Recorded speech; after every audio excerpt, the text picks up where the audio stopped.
This is Campaign Now, a conversation with Mark Block. Let's get started. All right, I think we're back.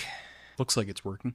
Excellent. So we wanted to start with America. I think you really want to talk about Americans for Prosperity in that 2005, 2010 timeframe, specifically in Wisconsin, right? It started at the end and worked backwards. Okay. Right?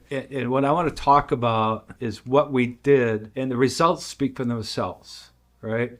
This is another case of people said that I was nuts, and I had a vision. The results were in the state of Wisconsin on election day. Scott Walker's elected governor, lieutenant governor's elected, attorney general's elected, and we didn't get the secretary of state. Flipped 2 congressional seats, beat an incumbent U.S. Senator, Ron Johnson was elected, beat Russ Feingold, flipped both houses of the legislature. In my opinion, that was all because of the grassroots effort, not just me alone, but all the groups in the state of Wisconsin singing out of the same hymn, understanding that if we didn't play well in the sandbox, we weren't going to win, all right? So how did it all start and what took place to get there? I said earlier that part of the settlement from the Wilcox campaign was that I was prohibited from being involved in politics for 3 years, paid a big fine, admitted no wrongdoing. Ended up losing my business, stocking shelves at Target at night to earn a living. Well, once that 3 years was up, I was trying to figure out how do I get back involved, all right?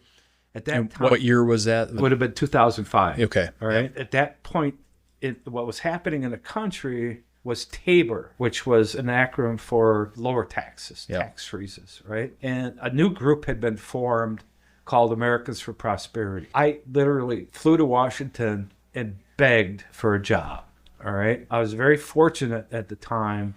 A woman was running it. Her name is Michelle Kors, who's today is the president CEO of the National Restaurant Association. Which Herman Cain was CEO of the time too. Yeah. And to her credit, even though I had a lot of baggage, she saw that I brought enough to the table. I think I was the 5th person hired at American for Prosperity. And you knew that it had grown through, the support and that whole time frame of what the Kochs did is they built a donor base that had not been on the political center right before. Yeah. This was in '05. What had happened though at Americans for Prosperity, because I remember I interned for Michelle for a summer, spent a summer, is from what I could tell and from what people have said is it used to be a part of a conglomerate organization during the '90s, the Citizens for Sound Economy, or Richard Fink. Richard Fink was the brainstorm who ran Koch Enterprises, but did this for the Koch brothers and the other Koch brothers. David and Charles, right? Yeah, David and Charles. And there's fascinating stories about the meetings that we would have with American for Prosperity. Richard Fink's thinking on organizations and how they grow, they plateau, and then they die. I think you're seeing kind of the death. You saw the death of American Prosperity over the years. But anyway, so it's 2005. I literally begged to get a job. Michelle made me the state director of Americans for Prosperity in Wisconsin. All right, so now it's 2006 election, and Republicans got handed defeats statewide, and I'm sitting back and going like, why? How? Yeah. What happened? That was when Pelosi became speaker, right? They had the Democrat majority, and then 2006 in Wisconsin at the time, the House and Senate flipped to they controlled it. Republicans controlled. Remember, that was Jim Doyle was governor. Oh, that's right. Jim Doyle was governor. Yeah. So this is where it gets really fascinating. Going like, all right, what does the other side do that we don't do? About the same time, a book was published called The Colorado Model, right? And I'm reading this, and really what the Democrats did in Colorado to flip that state is they privatized the political process, all right? What do you mean by that? They created all of these organizations with different functions to do different parts of the political process without having the party involved. Because when the party is involved or in charge or the number one entity in a state, it's party politics. Yep. All right. Which I think have seen happen with the Trump phenomenon is they become second nature. It's important. All right. But you're not going to totally always win if it's just the party. So in this shift contrasts with the beginning of your career, where the party was it from an organizing, exactly. The main organizational feature of a campaign or of a political movement. You hit it right on the head, So John. what In 2000, it was the Republican Party of Wisconsin. Yeah. Right, and the Democrat Party of Wisconsin. But what were the Democrats doing? Were they're rolling up these huge wins. All right. So you read this book of what they did in Colorado, and you're going like, all right, what are the Democrats doing in Wisconsin? A gentleman named Scott Jensen, who used to be the assembly leader in Wisconsin, and I got together and said, we need to do an intense deep dive on what the other side does, right? So we went to the Bradley Foundation. Mike Grebe happened to be the head of it, and he funded a study that we did that determined for every one grassroots operation we had, the Democrats had 10. Wow. For every think tank one that we had, they had 6. For every legal entity that we had, which was none, they had 5, right? So, and we put together this huge presentation that said, this is why we're getting clobbered, because they're outworking us, right? Yeah. So I'm the state director of Americans for Prosperity, the grassroots organization. Mm-hmm. When I took over Americans for Prosperity, they had about 250 members, right? When I left in 2010, we had over 100,000. Yep. Right. So what we did is we started privatizing the political process, right? So we had Americans for Prosperity, the grassroots organization. We needed a think tank that could talk, that people could use our talking points that we call bubbler talk. Bubbler talk, yeah. All right. You're at work and you got, instead of these, 400-page white papers, you had taxes are bad. Yeah. Right. Yep. So I started the MacGyver Foundation. Yep. Right. Named after, obviously, my mentor, John MacGyver. And that became, and still is, one of the premier think tanks in America. Yeah. We started a legal foundation to handle the legal side of stuff, which I'm going to fast forward and come back. Right. What did we use that for? Right. In 2010, about 30 days before the election board on a Sunday night issued a regulation that if you spent more than $30 on anything politically, you had a report, which means that grandma that showed up at a Tea Party movement with a sign had a report to the election board, right? In the old days, they would have got away with that, right? This happened on a Sunday night. Monday, our lawyers were in court. By Thursday, we got it expedited to the state Supreme Court, and they ruled you can't do that, against the law, right? So we had the legal aspect, and there's a lot of legal things that they were doing that we now could do to make the level playing field. All right. Candidate recruitment. We had, other than the party, we had nothing. Right. We joined forces with American Majority and helped fund them. I'm going to call it civics education. We didn't have anything. They had the unions, they had the teachers' unions, they had the labor union, They had all kinds of organizations. So one of our colleagues, Linda Hansen, came up with Prosperity 101, and we probably distributed tens of thousands of the Prosperity 101 books to businesses to educate their employees on public policy. So all of those things taken together, we started to get a level playing field. We formed what's called Wisconsin Prosperity Network, because the other problem that we had that the others didn't is each one of these organizations had to go out and raise money. So they spent the majority of their time raising money, where we created an umbrella organization that would go out and raise the money to fund these operations. They could run the operations and do what they do best. And from a bird's eye view, we could say the legal guys need money. Let's get them the money, right? Yep. So that was obviously very, very effective. Now, when you talk about social media and you talk about the computers, at that time in the 2007, then coming into 2009 timeframe, something happened called the Tea Party movement, okay? This is one of those things, it's a God thing. When it happened, I could smell it, right? People were upset. John MacGyver always told me that the best way to get people to vote is when they're upset, all right? I'll never forget, Vicki McKenna, who was a radio talk show host in Wisconsin, Madison, called me up when the person in Chicago, I think it was the Chicago Board of Trade, said, you know what? We need to have a rally yeah. demonstration on this Tea Party thing. That was a CNBC journalist, Rick Santelli, I think, out of Chicago. Yeah, he's out of the Merck, or yeah. Let's just say that he said that on a Wednesday morning. Wednesday afternoon, Vicky calls me up and says, "We got to have a Tea Party event in Madison. We got to demonstrate." I'm going, you could feel it. So we did, right?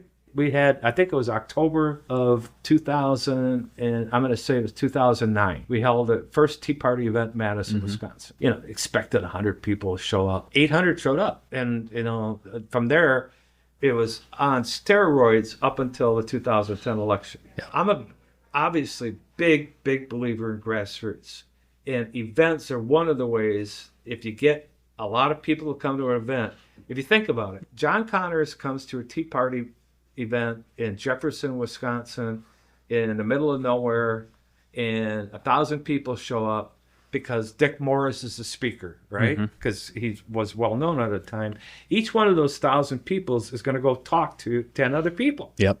It's kind of a social media without Facebook, yeah. right? Yeah. So we started doing events, Tea Party events. And there's some days, 4th of July, in 2009, I think we did 6 events around the state. One of our supporters gave us their plane, Prairie Sheen. We went to Eagle River. We went to Hayward. We event after event. But what started it all was a second Tea Party event that we did in Madison, Wisconsin. And some of the people that were speakers there, nobody knew of.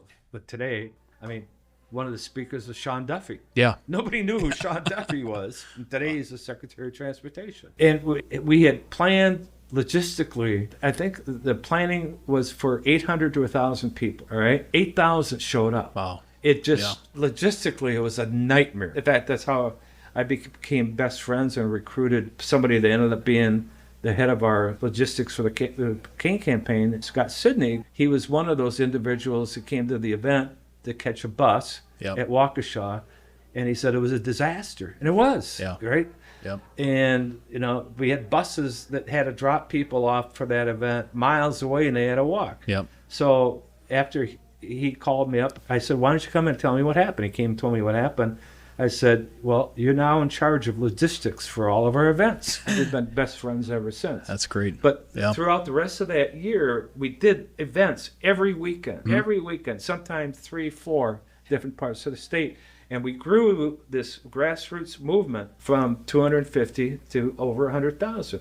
But if the iPhone wasn't there, it could have never happened, because that's how we got the message out. What else was, let's see, 2009, Facebook was also slowly coming online a little bit, with moving away from college campuses to the general public, I believe, right? It wasn't that big then. The big thing then was just email. Email, yes, that's right. That was the message out to email. Because once we started growing our database, John Connors would sign up to become a member of Americans for Prosperity. It didn't cost you anything. But we'd get a hold of you and say, "Can you forward this to 5 of your friends?" So it started building and building and building. Everybody at the event would have to register or provide their email. So the database was growing, and that was really what kind of snowballed and took off. When I knew that this thing was changing how politics was done, again, never forget, I was sitting in a restaurant in Glendale, Wisconsin, and we had just announced the event in Madison. And I'm sitting there, and my phone's going ding, ding, ding, ding, ding, ding, ding. Every ding was somebody signing up. I'm going like, holy cow, this is going to be a big event. But without that, it would have never happened. We would have been in the 70s out putting posters up, right? 1970s. And people came from all over the state style for that event. Yeah. Right? Well, so the timing was perfect for this. So because of what was going on politically that you think drove the anger, Obamacare. People were upset that Obamacare was happening. And quite frankly, it's kind of like Cain's 999 plan. Nobody knew what it was. But they loved 999, and when he ran for president, even though they didn't know what it was, people hated Obamacare, even though they didn't know what it was. And it was one of those things, if it's happening, ride that pony. And that's what we did, right? We took the anger that was out there and turned it into political action. The final rally we had, if you think about it, was on the lakefront in Milwaukee. Lakefront. I remember that, yeah.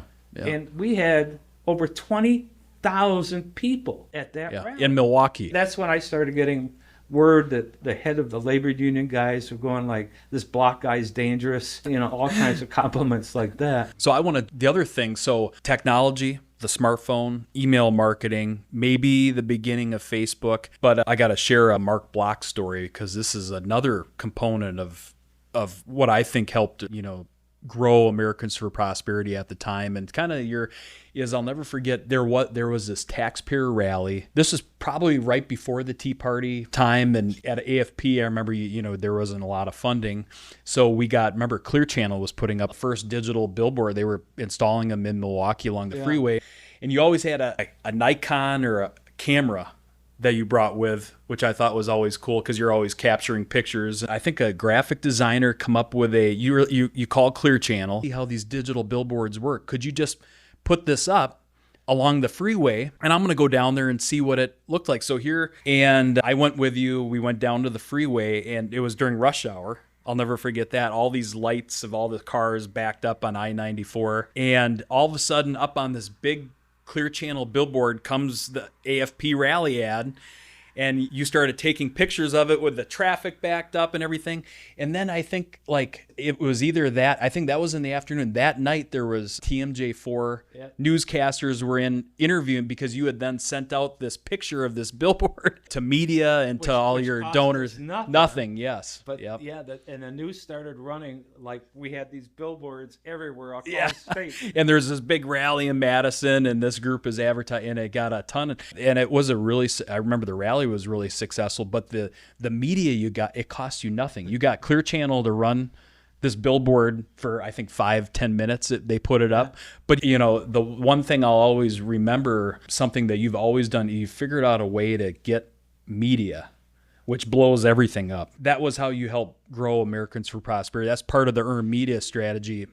It delves into the overall strategy of, and it's hard to teach, is you got to think outside the box, right? Yeah. Political campaigns of the people running them that say, all right, you got to, check that box. You want door to door, check that box. No, you got to think outside that box. What do you do to capture people's attention, right? Which is kind of what we lived and breathed in the Cain campaign, is thinking outside the box. You could segue right into probably the only thing I'm really famous for is a smoking commercial. This is the Smoking Man ad that Herman Cain had. How much did that ad cost you to develop? $240. And what would you say was the backstory on it? All right. Yeah. Again, there's some really interesting parts of the Cain campaign. It was a hell of a ride. But the Smoking Man ad, it was the morning after the presidential debate in Las Vegas, and Cain did pretty good. If you remember, Cain was nobody, right? He came out of the North Carolina presidential campaign, the first one, just killed it. We'll get into what happened after that. But the Smoking Man, I was sitting at a table with Jim Trupus. You met Jim Trupus, who was the attorney for the campaign, talking about the day's activity. And our camera guy who did all of our media and commercials, which were all outside the box, right? His name is Chris Burgard, came up and said, Mark, we were supposed to do a filming with Mr. Cain, but he's busy, he's tied up. You've always wanted to get a message out to his supporters. Let's go do it now, right? Whatever, right? So we go outside of the Wynn in Las Vegas, and Chris shoots, these shots.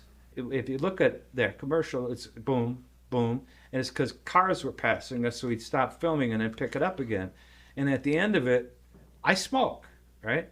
So he's done filming, he still has the camera on the tripod, and I light up a cigarette, take a drag, and he takes a picture of it, right? Films me doing that. So he goes, 2 days later, we release the Smoking Man, now it's called the Smoking Man ad, but we released that video only to Cain's supporters, because part of it I say, without your help, we wouldn't be where we're at, right? And MSNBC somehow picked it up and ran with it. Well, within 48 hours, it exploded. People hated it. People loved it. It was kind of like, some of the things that were written about it, it was really a mistake that blew up, which shows the power of social media, right? Yep. I think we raised something like $9 million. Wow. in 48 hours. What would you do? Were you able to calculate the earned media value from the His ad? price, no, John, we went up in polling. We went up 3 points nationally in 48 hours. What would that be? Do you know what the Millions, tens of millions, millions probably? and millions, Yeah. right? Again, it shows the brilliance.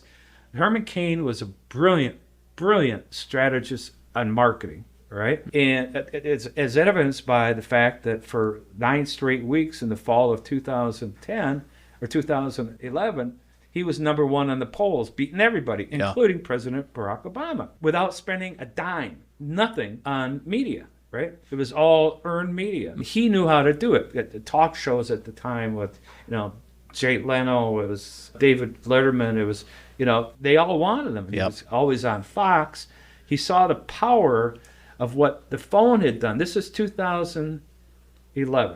The iPhone was introduced in 2007. So he really capitalized on this whole new phenomenon on getting your message out grassroots-wise using social media, right? It's absolutely brilliant in retrospect. When did you first meet Herman Cain, by the way? I was the state director of Americans for Prosperity, and we had mentioned Richard Fink earlier. I had known Herman Cain mainly through the Washington, because Mr. Cain was the head of the Restaurant Association. He was on the board of directors of Westinghouse, yada, yada, yada. Cain had just came out of kind of a self-imposed 2-year retirement because he had stage 4 cancer. Beat it, right? So he's now, coming out of retirement back into the political process. And Fink hired him to be a spokesperson. He was an incredible motivational speaker for Americans for Prosperity. Yeah, he was one of the first I guess, what would you want to call him? Part of a speakers bureau. Yep. Yeah. And Fink offered Mr. Cain up to the state directors to help build the organizations. And I took advantage of it. The first time I brought Mr. Cain into Wisconsin, another one of those I'll never forget, we did 6 events in one day. And at the end of the day, he called Richard Fink up and said, I don't want to come back to Wisconsin ever again. This guy's killing me, right? But over the course of that whole, 2000, that's probably 2007 to 2010 timeframe, I probably did dozens of events with him, not just in Wisconsin, but the model that we're using to grow the organization through these rallies and Tea Party movement was so successful. Americans for Prosperity would send me into Michigan with Mr. Cain, or send me into Ohio with Mr. Cain, or down to Florida with Mr. Cain, and do the same thing to help build those chapters. All right. I remember some of because I would help with some of the itineraries that they were relentless. Yeah. I mean, they were luncheon, grassroots event, small gathering, earned radio show, followed by maybe a break, if you gave everyone a break for 30 minutes. More earned media, more radio shows that drive. I mean, you know what I mean? It was just a relentless effort. Now, Herman, though, he had some activism that went back to the 90s, though, right? A little bit. Can you tell that history? When he was the CEO of Godfather's Pizza, he took on, in a town hall setting, President Clinton and refuted Clinton's facts on Hillary care. And he was right. And he became an overnight sensation there. He ended up running for U.S. Senate in Georgia. In a primary, but stayed very, very active in the political world. So it's interesting for Mr. Cain, the activism started with kind of the beginning debate over universal health care. Yes. Exploded during the Tea Party movement. Yes. Which was driven by Obamacare, and then his campaign came after that. There are videos out there of Mr. Cain saying that he was Tea Party before there was a Tea Party. Because he would hold like a Tea Party type event in Reno, Nevada, right? Talking about Obamacare, and then the Tea Party thing hit, which is one of the reasons that this is quite an interesting story. And I think you were there. We did an event at Chula Vista in Wisconsin Dells, and it was right toward the end of the election cycle in 2010, and we brought in everybody that was anybody, right? Michael Reagan to Dick Morris to any conservative spokesperson, we had him there. Sold out event at Chula Vista. That's when the idea for Cain running for president happened. Because if you remember, he came walking on the stage with his cowboy hat, signature cowboy hat. And he looks at the crowd, takes his hat off, says, I'm just here to tell you President Obama, there's a new sheriff in town. And the place went freaking nuts. Nuts, right? But I had seen this because I had traveled with him, did events in Florida and around the country. You could see he had a little bit of that showman he knew how persona, to read it, right? So it was a week after that event, myself and our colleague friend, Linda Hansen, flew out to Las Vegas and had lunch with him. He was a big Vegas person. That was his getaway place. I went there to convince him to run for president. And after I started laying this out, he looked at me and said, "You're out of your effing mind." I said, no, just hear me out. Yeah. I said, look at the crowds you're drawing. Look at who's running. I said, you've started a movement. It really was a movement. Yeah, it was off the Tea Party movement, but it was happening. And he sat there for a few minutes and said, all right, this is what we're going to do. We're going to have 13 steps for me to make a decision, all right? And every time we reach the next one, whether it be, all right, do I really have support? Would financial donors really be there? Can we put together a staff? And all of these things, right? The last one was, can I get Gloria, his wife, right? Well, over the ensuing months, up until January 1st, in Brookville, Wisconsin, we met every one of those, right? And he made his decision on January 1st. On New Year's Day, we packed this place to come out and hear him. And we went back to the Embassy Suites. He's sitting there in his chair, calls up his producer at the radio station in Atlanta. I'm running for president. Did he he obviously got Gloria's permission first. Yeah, it was number 13. Yeah. She said, yeah, I'll support you. Wow. She said, I'm not going to travel with you. I don't want to be out in public much. She was a very private person, but she supported it. I think I was at a wedding, so I couldn't be at the campaign launch, but I remember watching the launch of that presidential campaign in Atlanta on TV. And they had helicopters. CNN, I think I had a wedding commitment, so I couldn't even be there. But I remember watching it it was a huge event. I mean, well attended by thousands, tens of thousands of people, right? So, in Atlanta. You have the first presidential debate, and the pollster, he wrote the book on what words matter. I can't remember his name now, but he did. Oh, Frank Luntz, right? Yeah, Frank Luntz did a poll with 12 people as soon as that debate was over. And there's some great lines that came out of that, where Cain was asked about, you've never served in politics before. How can you expect people to vote for you? And he said, yeah, all those senators and congressmen that represent you, how's that working out for you? Right? Some great one-liners. So it's the morning after the debate. Luntz did a poll of the 12 people and said, you didn't know who Herman Cain was before the debate. How many of you would vote for him now? 11 hands went up, blew Luntz away. And overnight, we became like riding this galloping pony. So we're having breakfast, 4 of us. And Cain looks at me and says, because we hadn't officially announced yet. We were in the exploratory stage, right? Mm-hmm. Exploratory committee, where he was exploring running for president. So we're sitting around this little table outside of his room, outside having coffee. And he said, I want to announce next week in Atlanta at Olympic Park. This is a Thursday. We had 8 days put together presidential announcement. Wow. And we pull it off. Yeah. It was the largest political announcement at that point in history. Yep. Right? I think there was 15,000 people there, filled the Olympic Park, and they came from all across the country in 9 days or less. Wow. That's when you really knew that this was a movement. It was phenomenal. Which, if you jump forward to what Trump did, and this is why one needs to really question the results of the 2020 election. How do you gauge how a campaign's doing, all right, besides what you do and all the things that have to happen, right? The 2020 timeframe, Trump was drawing these incredibly huge 40, 60, 80,000 crowds, right? Obama's drawing nothing, 200, 500. Right? That dog don't hunt. So that's one of the ways you can gauge on how well things are going is the crowds you draw. And Trump was that still does. Yeah. I mean, you're getting, with an event, what you're getting people who have skin in. They're literally stopping what they're doing during the day or a weekend, and they're literally attending, and in Trump's case, they're passing out in the heat, right? They're waiting all day for this activity.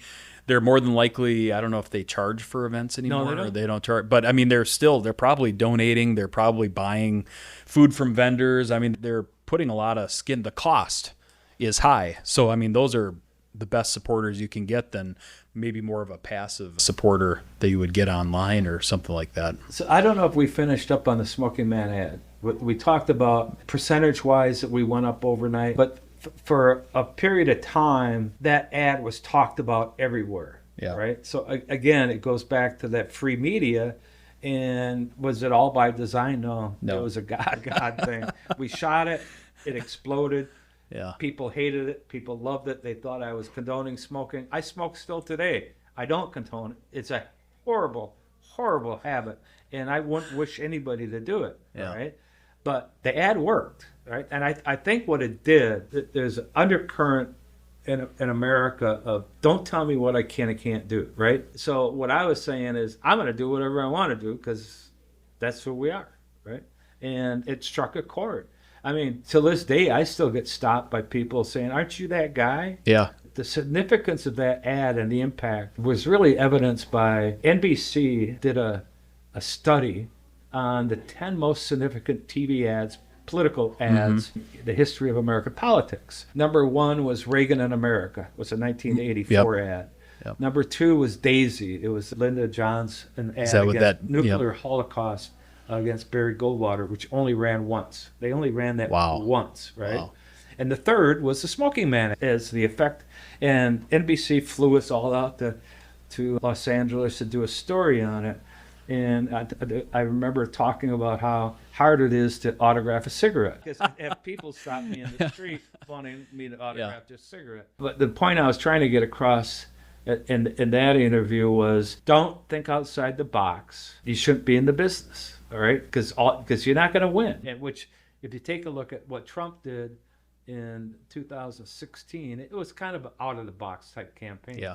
And it worked. And that's what you got to do. I mean, you could argue that the whole administration, even though their policies are, I mean, I love a lot of the policies that they're trying to, everything he does, the way he announces the policies are out of the box.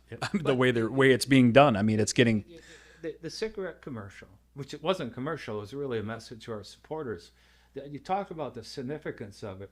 And I'm going to share with you a couple of Cain stories. Now, I'll always remember sitting in high school at the lunch table like this, reading the daily news about how Vietnam has fallen, and Henry Kissinger is at the podium talking about the withdrawal from Vietnam. Fast forward to I'm with Cain having breakfast at Henry Kissinger's apartment in New York City. Wow. Right? And Kissinger is explaining it's I mean, here's a guy, whether you like him or not, is historical figure, right? Almost my whole life, Henry Kissinger has been a historic figure. And we're having breakfast with him at his place in New York.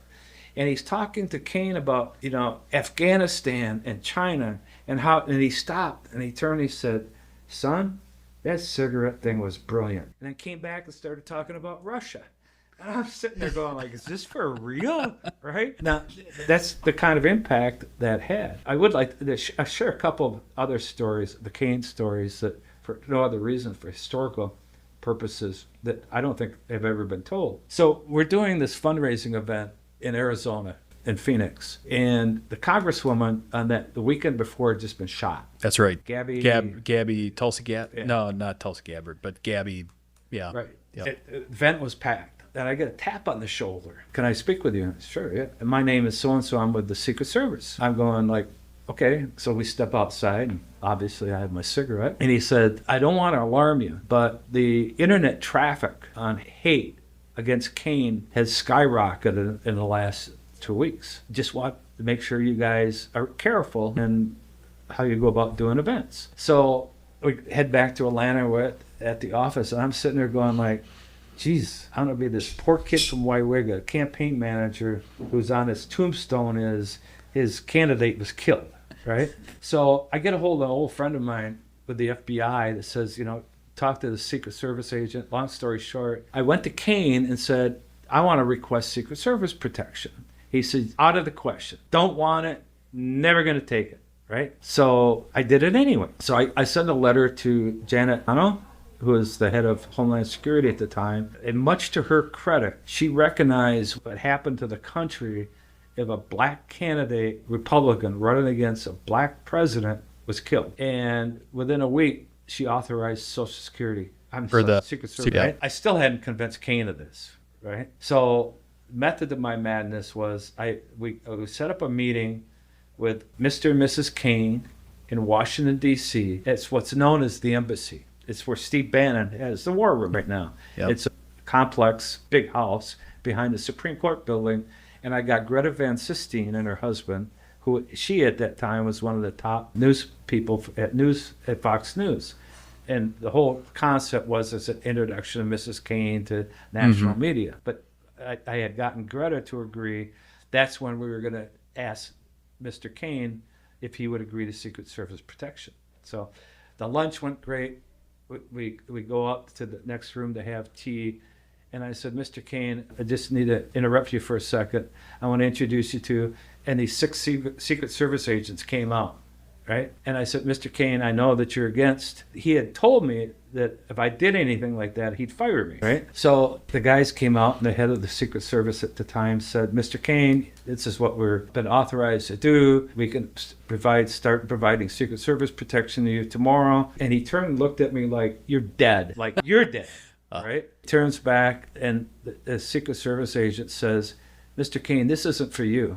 It's for the country. Just like that. He changed his mind, and the next evening in New York City, we got Secret Service protection. Wow. That was quite So a story. why was he so opposed to take? Because he thought that he'd lose contact with the people. Okay, yeah. And did other primary candidates, Republicans, have Secret Service? He was the first one of the bunch. Once Yeah. they figured out, once Newt Gingrich figured out that by getting Secret Service protection, you didn't have to pay for cars anymore. You didn't have to pay for your security detail anymore. Yep. You didn't have to pay for your transportation anymore. Yeah. All started, which is, Yeah. quite frankly, when Robert Kennedy Jr. was still running in the Biden administration, didn't give him Secret Service protection, was a travesty. Unreal. If something Yeah. would have happened there, besides all the other things they did, which we won't get into, it would have been a real travesty.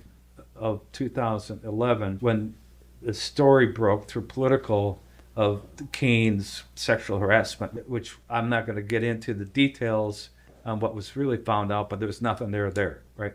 But it blew up big time. That was on a Sunday night. We were all in Washington, the whole senior staff, because we had a full week of events. Cain was addressing the National Press Club. I was giving a speech to the Heritage Foundation. It was just a lot going on. On Monday morning, the total staff met. Maybe you were there. There was like 24 of us, and everybody was like bummed out. It was really dour. Yeah.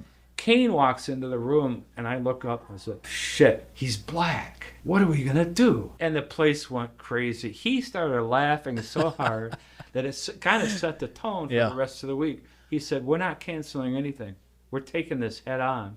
And that's what we did. Was that the low moment of the campaign? Would you say that was No, the low moment was the day that he dropped out. Yeah. What was that like? It was horrible. And quite frankly, if I think about, he dropped out on a Saturday morning. He hadn't made a decision at Thursday night when I talked to him. I was in Iowa, right? He was in New Hampshire. I think if I would have been with him, I would have convinced him, don't drop out, pause the campaign. We can get through this, right? But I wasn't with him, and I know the people that were with him weren't speaking to him in his best interest, and they convinced him to drop out. He didn't make a decision till that Saturday morning, and I think it was the businessman in him looked at it and said, our donations are drying up. If we can't fund this thing, I'm not going to win. I'm not going to be like the other candidates and listen to their consultants and drag this thing out. Yeah. I mean, we had enough cash in the bank. Got to remember, this was the first week in December. We had enough money in the bank to make it through New Hampshire, South Carolina, and Florida. Yeah. We had cash in the bank to do that. And he's going, what's the use? We're not going to win. Just hypothetically, a pause would have been interesting because, I mean, that would have generated some earned media, right? Maybe what was the thought? Or I should have done, it could have done, was pause the constant 24 hours, 7 days a week, beating this sexual harassment charge, right? do you think it would have worked though? Or I don't know, but I tell you, No. up until even the last time I talked to him before his death, he regrets having pulled out. so during a pause, you could have reset. How would you have? We wouldn't know. Silent. Okay. Total silence. Yeah. We wanted to talk to anybody and just let everything settle down, right? Yep. Because again, we had enough cash in the bank. The team would have been on that. They would. Everyone was hanging on. Yep. Okay. Yep. Yep. And then how would you in theory, have re-engaged the campaign in the primary then? At what point? Still back to doing the things that were working. Yeah. The big events. Yep. The free media, which probably would have been one of the problems because, you go on any TV show after that, the first question they're going to ask you is about the sexual harassment. Yeah. So what was the low point? Was Herman dropping out of that race? The high point would be the high point. It was probably in September when he won the Florida debate. Yeah. The announcement was high. Yeah. Right. But the Florida, when he won the Florida debate, which nobody anticipated, that was Rick Perry's to lose. Right. Yep. When he won that, we just skyrocketed like that. And that was pretty high. And quite frankly, the whole experience of, your dream is to be chief of staff to a congressman, chief of staff and campaign for a presidential campaign, and you're this kid from Wauwega, Wisconsin, and, it doesn't get any higher than that. Yeah. What would you say, I don't know, maybe 2 biggest things you learned running a presidential campaign? Don't trust anybody. And second?